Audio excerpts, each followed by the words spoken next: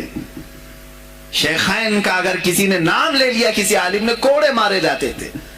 خلیفہ واثق باللہ تک یہ تاریخ چلی بغداد میں، اور سلطنتیں ٹوٹ چکی تھی، سیاسی حالات اس قدر خراب ہو چکے تھے، چھوٹی چھوٹی ٹکڑیوں میں بٹ چکے تھے مسلمان۔ مصر کی طرف دیکھیں تو فاطمی حکومت قائم ہو گئی تھی، وہ اپنے آپ کو فاطمی کہہ رہے تھے۔ بغداد میں عباسی خاندان حکومت کر رہا تھا، اور وہ بھی سمٹ کر کے صرف بغداد کے اطراف رہ گئی بس۔ پھر ترکی کی طرف دیکھیں تو سلجوکی خاندان تھا، ایک ایک ٹکڑا حکومت کر رہا تھا، اور یہی آپس میں دست بگریباں تھے، ایک دوسرے سے لڑ رہے تھے۔ اور پھر پلس اس پر ایسا کہ بازنطینی جو عیسائی تھے، صلیبی تھے، ان سلطنتوں کو آپس میں لڑا کر کے اس قدر شدت پیدا کر چکے تھے کہ بغداد والا مصر نہیں جا سکے، مصر والا ترکی نہ آ سکے۔ پھر ادھر بخارا، سمرقند، نیشاپور، یہ جو رشیا میں ہیں آج، ازبکستان وغیرہ میں، یہاں الگ ایک سلطنت قائم تھی، اور ہند میں الگ کفرستان تھا۔ سب جگہ الگ الگ حالات تھے، اور مسلمانوں کے لیے اس زمانے میں ایسے حالات ہو گئے جیسے لاک ڈاؤن ابھی کا سیم۔ میں آپ کو بتا رہا ہوں سچویشن۔ لاک ڈاؤن میں کیا ہوا تھا معلوم ہے؟ یہ ہمارے طلبہ دیکھیں 8 مہینے سے بیٹھے ہوئے ہیں، مدارس میں نہیں گئے، حفظ قرآن کر رہے تھے، عالم دین بن رہے تھے، مدرسے بند ہیں نا، گھروں میں بیٹھے کچھ تو آوارہ گردی کر رہے ہیں۔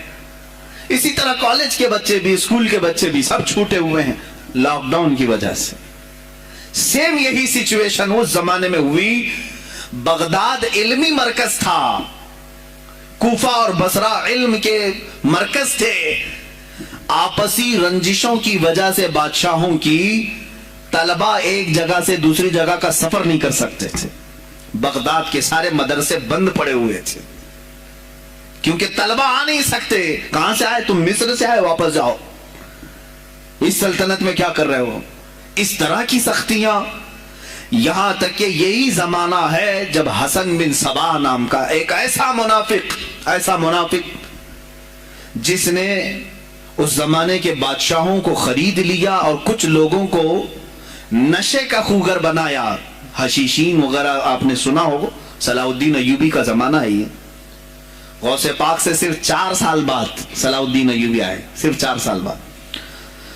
اس زمانے میں حسن بن صباح نے ہزاروں نوجوانوں کو نشے کا عادی بنا دیا تھا، ہزاروں نوجوان۔ اور کیسا نشہ، کوکین، افیون وغیرہ سب تو لے کر کے تو لوگ ہوش میں آ جاتے ہیں۔ وہ ایسا تھا کہ اس نے جو نشہ دکھایا تھا، ایک چھوٹے سے کمرے میں ان کو رکھتا اور انہیں بتاتا کہ یہ درخت ہیں، یہ نہر ہے، یہ محل ہے، یہ حور ہے، تو اسے وہ جنت ہی سمجھتے تھے۔